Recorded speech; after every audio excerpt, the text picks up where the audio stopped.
నమస్కారం మురళీ శర్మ గారు. ఇక్కడ మరోసారి తెలుగు ఫిల్మ్ ఇండస్ట్రీలో ఒక వాదన నడుస్తుంది. పద్మశ్రీ, కమ్మశ్రీ అనే వాదన అనేది నిజంగానే కుల వ్యవస్థని మరోసారి తెర మీదకి తీసుకొచ్చిందని చెప్పొచ్చు. ఎందుకంటారు అసలు పద్మశ్రీ, కమ్మశ్రీ అనే చర్చ దీని మీద రావడానికి అంటే రాజేంద్ర ప్రసాద్‌కి, మురళీమోహన్‌కి వీళ్ళిద్దరికే అవార్డ్స్ ఇవ్వడం అనేది గూడా చాలామంది పార్షియాలిటీగా జూస్తున్నారు. దీని మీద మీ అభిప్రాయం ఏంటసలు?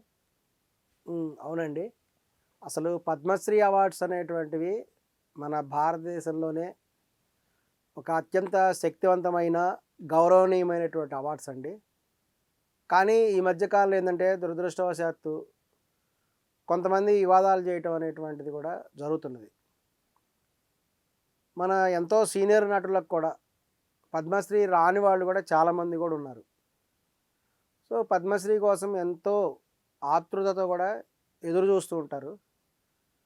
మరి ఇటువంటి సందర్భంలో ఇప్పుడు రాజేంద్ర ప్రసాద్ గారికి పద్మశ్రీ అవార్డు రావటం, మురళీమోహన్ గారికి ఈ అవార్డు రావడం అనేది అత్యంత చర్చనీయమైనటువంటి అంశం కూడా అయిపోయింది ఇప్పుడు. కేవలము రాజకీయ కారణాలతో అవార్డ్స్ ఇస్తున్నారా? లేకపోతే ఇంకేమైనా కారణాలతో అవార్డ్స్ ఇస్తున్నారా? అనేటువంటి విధంగా కూడా చర్చ అనేది జరుగుతున్నది. ఆ విధంగా జరగడం అనేటువంటిది మంచి పరిణామం కాదండి. ఎందుకంటే ప్రభుత్వ అవార్డ్స్ అంటే కేవలం ఒక రాజకీయ నాయకుల యొక్క ఇన్ఫ్లుయెన్స్ తోటో, మరో రకమైన ప్రయోజనాల రీత్యానే ఇస్తున్నారు అనేటువంటి అభిప్రాయం కూడా కొంతమంది ప్రజల్లో కూడా ఏర్పడుతున్నది. సో, ఇక్కడ గనక తీసుకుంటే రాజేంద్ర ప్రసాద్ గారికి పద్మ అవార్డు ఇవ్వటం అనేది చాలామందికి కూడా భయభ్రాంతులకు గురి చేస్తున్నది. ఎందుకంటే రాజేంద్ర ప్రసాద్ గారి గురించి అందరికీ తెలుసు. ఆయన ఈ మధ్య స్పీచ్‌ల్లో కూడా ఎక్కడ పడితే అక్కడ గబుక్కున బూతు మాట్లాడటం, లేదంటే ఇంకేదైనా పదజాలం వాడటం అనేటువంటి ఆయన చేస్తుంటాడు. తర్వాతేమో సారీ చెప్తుంటారు ఆయన. ఒక్కొక్కసారి వేరే దాంతో వస్తాడని కూడా అంటుంటారు. మరి ఇప్పుడు ఈయనకు పద్మ అవార్డు ఇస్తే ఫ్యూచర్‌లో గనక ఎప్పుడైనా రాజేంద్ర ప్రసాద్ గారు అదే విధంగా ఎవరినైనా సరే ఒక బూతు మాట అనటము. ఎందుకంటే ఆయన ఇంటర్నేషనల్ క్రికెటర్‌ని కూడా ఒక మాట అనటం జరిగింది. ఇంకా బలాని పద్మశ్రీ రాజేంద్ర ప్రసాద్ గారు బలానా అతన్ని తిట్టాడు అని చెప్పాల్సి వస్తుందేమో. అంటే పద్మశ్రీ రాజేంద్ర ప్రసాద్ గారు ఈ విధంగా చేశాడు అని కామెంట్ చేయటం ఆ అవార్డుకే కొంచెం ఇబ్బంది కలిగేటువంటి పరిస్థితి కూడా వచ్చే అవకాశం ఉంది. మరి కొంతమంది విశ్లేషణ ఏందంటే కేవలము కమ్మ వాళ్ళకే అవార్డులు ఇచ్చారేంటి, వేరే వాళ్ళకి ఇవ్వలేదేంటి అనేటువంటి చర్చ కూడా నడుస్తుందండి. ఎందుకంటే రాజేంద్ర ప్రసాద్ గారు, మురళీమోహన్ గారు ఇద్దరు కూడా తెలుగుదేశం పార్టీకి చాలా కావాల్సిన వాళ్ళు. ఇక రాజేంద్ర ప్రసాద్ గారు అయితే ఎన్టీ రామారావు గారికి వీరాభిమాని ఆయన. మురళీమోహన్ గారు కూడా చంద్రబాబు నాయుడు గారికి చాలా గొప్ప అభిమాని. వాళ్ళు బినామీ అని కూడా అంటారు.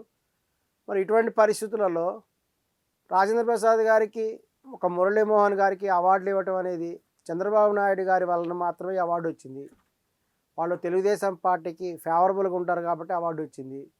అంతేకాకుండా ప్రస్తుతం తెలుగుదేశం పార్టీ జాతీయ స్థాయి పార్టీ అయిన బీజేపీతో మరియు పవన్ కళ్యాణ్ గారు వీళ్ళందరూ కూడా ఒక కూటమిలాగా ఆంధ్రప్రదేశ్లో ఏర్పడున్నారు.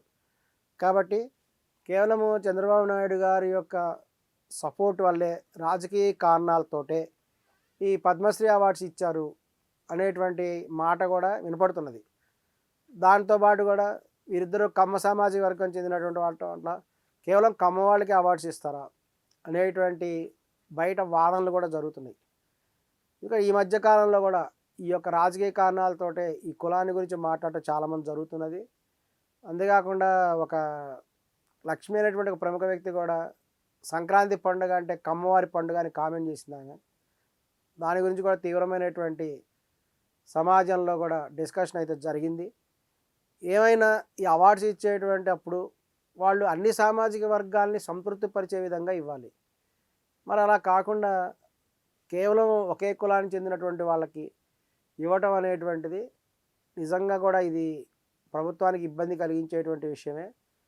ఈ విధంగా కూడా జరగటం వల్ల ఈ యొక్క పద్మ అవార్డ్స్కి ఉండేటువంటి విలువ ప్రజలలో కూడా తగ్గిపోయేటువంటి అవకాశం ఉంది. కాబట్టి ఈ యొక్క అవార్డ్స్ ఇచ్చేటువంటి ముందు ఈ సామాజిక సమతుల్యత అనేటువంటిది కూడా చూసుకోవాలి. ఇంకెవ్వరూ లేరు ఆ సినిమా ఫీల్డ్లో. కేవలం ఒక రాజేంద్ర ప్రసాద్ గారు, ఒక మురళీమోహన్ గారు తప్ప పద్మశ్రీ అవార్డ్స్ ఎందుకు రావాలంటే ఇంకెవరు లేరా అనేటువంటి ప్రశ్న కూడా ఈ రోజున కూడా సమాజంలో ఉదయిస్తున్నది. సో దీన్ని బట్టి ప్రభుత్వం కూడా ఈ యొక్క అవార్డ్స్ ఇచ్చే ముందు రాజకీయ నాయకులకి మంత్రి పదవులు ఇచ్చినప్పుడు ఎలాగ సామాజిక సమతుల్యం చూస్తారో అదేవిధంగా అవార్డ్స్ ఇచ్చేటప్పుడు కూడా సమతుల్యం చూడాలి అని కూడా కోరుకుంటున్నారు. లేకపోతే ఈ యొక్క అవార్డ్స్ గురించి కూడా ప్రజల యొక్క భావనలో చులకనైపోయి కేవలం రాజకీయ పలుకుబడి ఉంటేనే ఈ అవార్డ్స్ వస్తాయి, లేకపోతే రావు.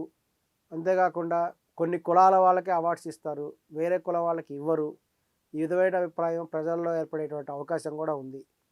ఏదేమైనా ఈసారి కూడా అవార్డ్స్ ఇచ్చేటువంటి ముందు ఈ యొక్క అన్ని రకాలలో సామాజిక కులాలలో అన్నిటిని కూడా చూసుకొని ఈ యొక్క అభిప్రాయాలు చూసి అప్పుడు అవార్డ్స్ ప్రకటిస్తారని కూడా భావిస్తున్నాం.